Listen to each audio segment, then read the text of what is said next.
Talk with Kenny McPeek, who has won 4 of the last 5 training titles here at Keeneland, spring and fall. You loaded for bear again? We always like to be. We're trying anyway. It's a tough meeting, but we feel like we're ready. Talk about your horse in the Grade 1 Central Bank Ashland to start with, Gold Rush Girl. Seemed to run well here last fall. How is she coming up to this race? Well, she's kind of a late maturing filly, and she did manage to break her maiden here last fall, and then came back and ran second to Goldenrod at Churchill, so she's shown some class. Her last race at Gulfstream, she won an allowance, and at this point it's time to try her at a high level, and if she could run third or better in there, we kind of feel like she's got a chance to be competitive in the Oaks. What about preferred surface? She's competed on multiple surfaces. Do you have an idea of which one she likes best? I think she likes the dirt a little bit better. However, I didn't have much option there. Really, the only dirt prep that we had that looked like it was within reach was in Arkansas, the Fantasy. But I had a filly for the same group in that race, a filly named Illegally Blonde. So there's no sense in beating myself and shipping all that way. And obviously, you know, she's won here at Keeneland, so this is as good a spot as any. As far as a running style in that race Saturday, how would you like to see it unfold for her? Well, we'll leave that up to Manny. You know, he's won on her, or he knows her. It's not a race. I mean, I don't try to guess the pace of a race. I'll let the rider do that. But you know, she's going to probably lay back and then make a run late. And whether she's closer or further back, it's hard to say. Opening day features the Transylvania. You got Saturday launch entered. I know you were telling me not sure if he's going to stay. If he does, just talk a little bit about how he's doing. Well, that one's a little complicated. The horse is doing fine, but he's cross-entered in the Illinois Derby. There was a large field entering in Illinois, so I wanted as a backup plan to enter here in case he got excluded in Illinois. The chances are he is going to Illinois, although it's not set in stone. We're going to probably make that decision this evening.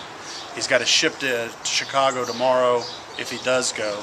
So unfortunately, he may not run here. So it's kind of up in the air. If he goes in the Illinois Derby, just talk a little bit about what you like about him, how he's coming to hand for you for this spot. Well, I mean, his pedigree says he should like the dirt, and he's really not had an opportunity to run on it. So, you know, Steve Baker, the owner, and I've discussed it that he'd really like to give him a shot on the dirt. So it's been one of those deals where and when do we do that? And it seemed like Illinois was logical. The race seems pretty much wide open. But he's proven on the turf, and a piece of me would love to run him here, but I can't split him in half. Noble's Promise is running on opening day, one of the stars from a couple years ago here at Keeneland, and ran big on Breeders' Cup Day year before last. How's he come back? What happened, and how's he come back? Well, a really special horse. I mean, he's run at a high level at 2, 3, and 4, and now he's a 5-year-old. You know, he's had some issues. He had some ankle issues, simple stuff that we've taken care of. You know, really his pedigree said he was going to be a top 2 and 3-year-old, and he's managed to win a graded stake last year, and I do think he's going to have a good year this year.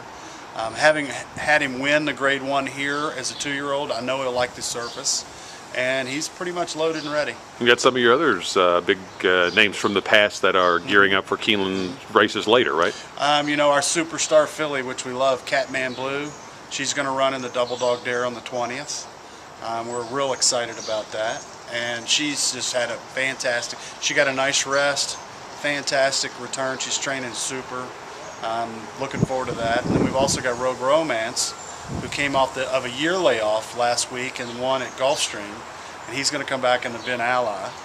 And then I've got several lined up for maybe the Elkhorn and possibly one other filly 3-year-old turf stake late in the meet. Tell us why it's important for you to point to this meet. Well, I don't know. I mean, to me, for one, they write the condition book is really usually very, very good for us. I mean, the timing's good. I tend to probably rest my horses in the month of December and part of January, and that progresses them into a spring campaign. And it's just a great place to get started, great place to win. I'd like to be all-time leading trainer here one day, but I got a guy named Lucas in front of me. You've had a lot of success with Manny and that partnership in the last year or so. Yeah. What do you like about the way he rides a horse? Well, I think he's an extremely intelligent rider and extremely physical rider. We tend to probably bounce horses between him and Julian Leperoux. You know, Alvarado rides a little bit more for me, and now that he'll be here this spring. But I have a good relationship with Manny. He's somebody that I've been able to connect to. I can get mad at him and he's okay with it. He can get mad at me and I'm okay with it. And you know, one of those deals where we seem to work together pretty well.